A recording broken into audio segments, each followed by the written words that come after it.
The other day, I was at the store and I overheard two guys talking. Don't judge, it was a big line. So this guy over here tells this guy, I really like the movie that we watched. Or in Spanish, because they were actually speaking in Spanish, me gustó la película que vimos. This guy over here responds, yo también. No, a mí también.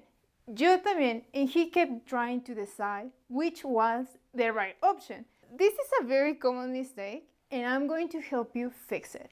I'm Daniela with Tell Me Spanish, and in this video, I'm going to help you understand the difference between a mí también and yo también. A mí también and yo también mean me too. We use them to express agreement with somebody's statement. So we're going to start with the easiest one, which is yo también. Yo también, when you think about yo también, I want you to think about this line from my favorite child movie, The Lion King. So when Simba and Mufasa are walking, Mufasa says, everything that touches the light is our kingdom.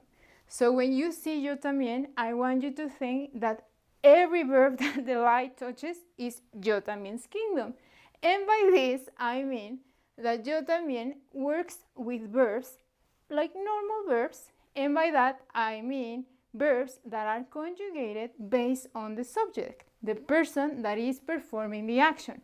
For example, yo como, tú comes, él come, nosotros comemos. You see the idea?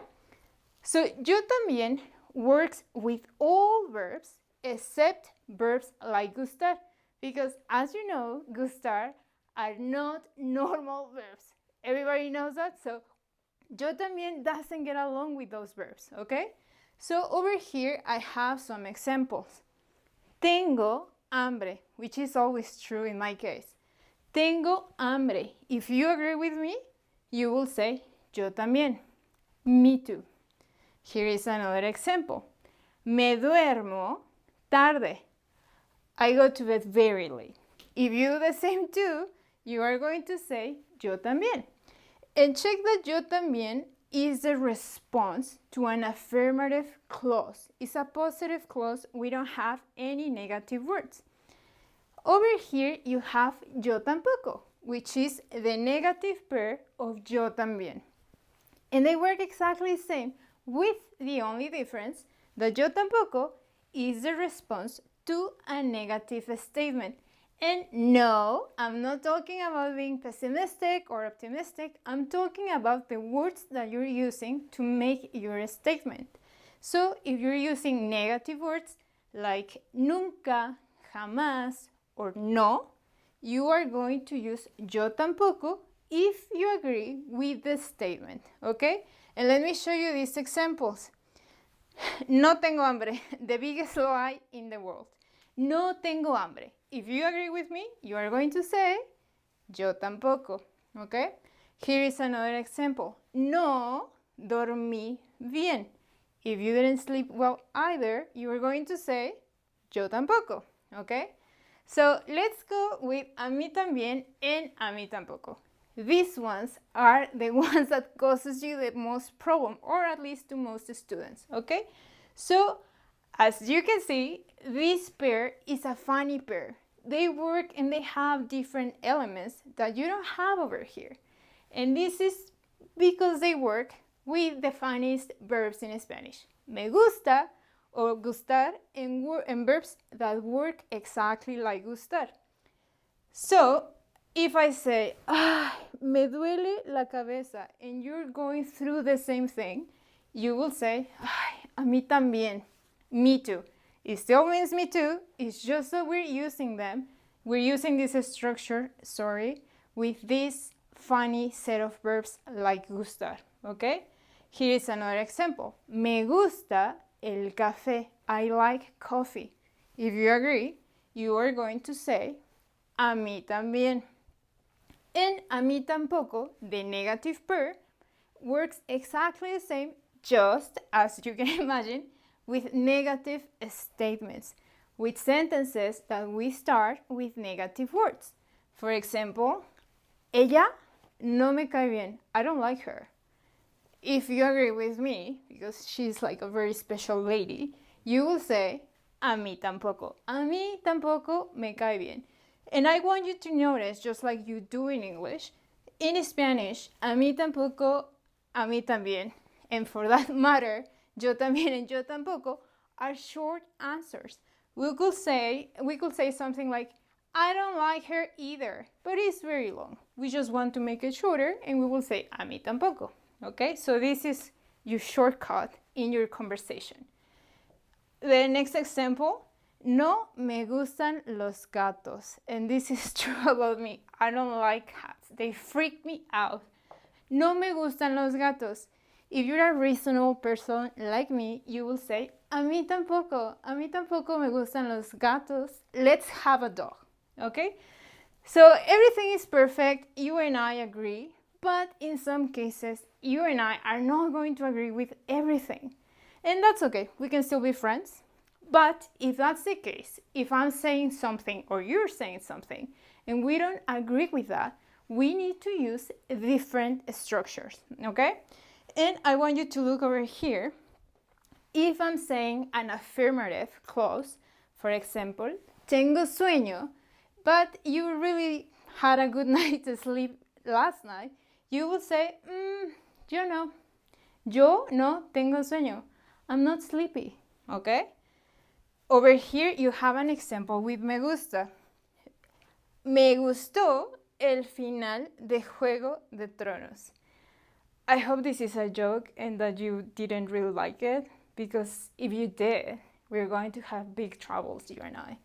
But anyway, for the purpose of this example, let's say that you are telling me, hey Daniela, me gustó el final de Juego de Tronos. And me, as a reasonable person, I will say, a mí no. A mí no me gustó el final de Juego de Tronos. It was awful, and that's all I'm saying. It was awful. So, if you say a negative statement, for example, no quiero ir. This is my answer when people invite me to parties. No quiero ir, gracias. I don't want to go. But let's say that you like parties. You do want to go. So you are going to say, yo sí quiero ir. I do want to go, okay? The same happens with me gusta. No me gusta bailar, which is true. I don't like to dance. But you like parties. You probably know how to dance and you probably like it. So you will say, a mí sí me gusta bailar, okay? We're still friends, except if you like the ending of Game of Thrones. But we're still friends. So how do you know how to use or which one to use on the fly? Because let's face it, there are verbs that are very similar. For example, me duermo tarde starts with the pronoun me, which is the same pronoun, or it looks similar to the pronoun that we use when we use verbs like gustar. Me duele la cabeza, me gusta el café, me duermo tarde. Uy, they kind of look the same. How do you know which response are you supposed to use? I'm going to give you a very quick explanation. When we're talking about verbs like gustar, we're talking about affective verbs. This means that something is causing a reaction or an emotion on you. For example, let's say that I'm walking on the street and I see this tiny, beautiful, hairy dog. I will go and say, me encanta ese perro. He's so cute. I love him. Okay? This beautiful dog caused that reaction in me. The same happens if I want to say something negative. Let's say that in that same walk, I see a cat doing cat stuff, which it freaks me out. So I see this cat doing cat stuff, and I will say, ugh, me da miedo ese gato. Okay?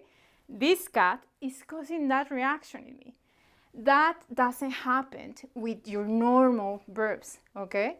In those normal verbs, you're talking about actions that you're performing. For example, yo me peino.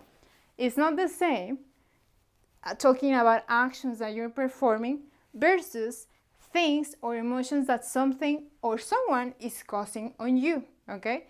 So next time you hear something, try to figure out, is this causing me an emotion or is this an action that someone is performing? Okay?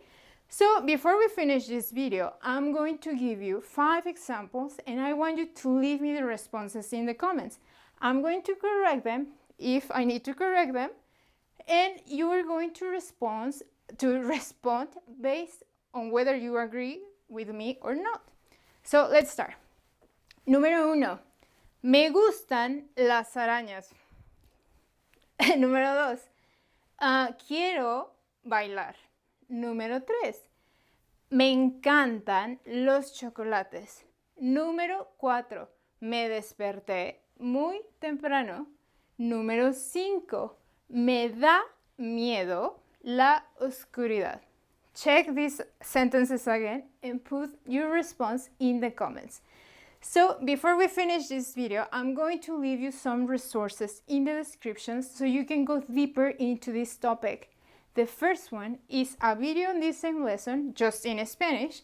That way you can practice your listening and you can reinforce the concepts that you learn here. The second one is a guide to verbs that work like gustar. Okay, that way you don't have to think, that way you can learn that vocabulary because it's going to be super useful. And the third one is a guide on the difference between a mí también and yo también. I know we talk about that in this video, but in this article you are going to see different examples and different structures, and hopefully that's going to make your life easier. Well, if you like this video, please hit the like button, and I hope to see you soon. Bye!